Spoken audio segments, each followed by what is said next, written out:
I'm Jerry Rouleau with the SellingMoreHomesNetwork.com, and our guest today again is Bob Hafer. Bob, welcome back. Thank you. Bob, we've past couple of episodes, we've been talking a little bit more about NLP, and I'm just so fascinated with this here. I want to get a little bit more into it. I know our viewers and our listeners could go on the website and get your workbook and your other book that you have, but maybe share with us some more tips here on NLP.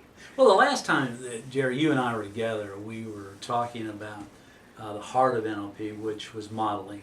Now I want to talk, if I can, about the pillars. What really holds NLP up and really what makes it rather distinct.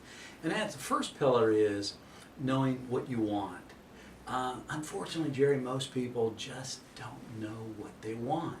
And in order to really do NLP well, you have to know exactly and precisely what someone wants. So how does that affect us in new home sales? Well, first thing we have to know is what we want.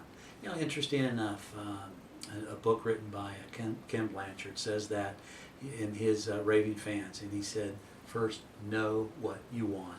The second pillar has to do with sensory acuity. And sensory acuity in NLP means basically being able to read the individuals, their physiology, their tonality, their voices. When we develop rapport, Jerry, interesting enough, about 55% of the impact we have on an individual is through our physiology.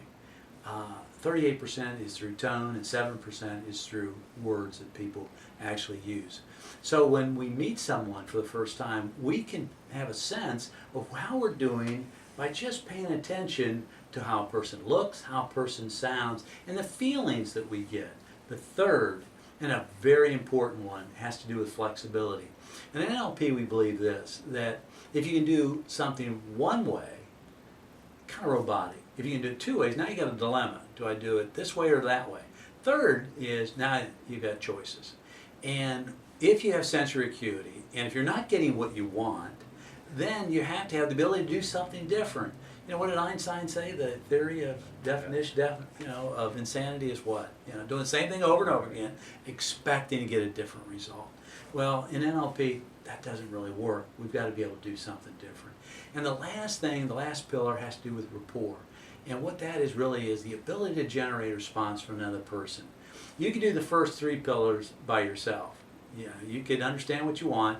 You could certainly have sensory acuity, and you could certainly have flexibility.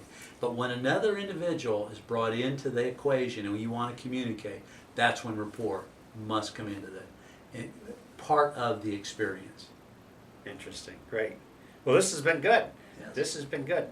Once again, I have to thank you for spending the time to share with us and to share with our viewers and our listeners. Again, if you want some more information on Bob's workbook and on his audio program and his other book that you have published, go to SellingMoreHomesNetwork.com. And so until next time, I'm Jerry Rouleau, and thanks again, Bob. Thank you.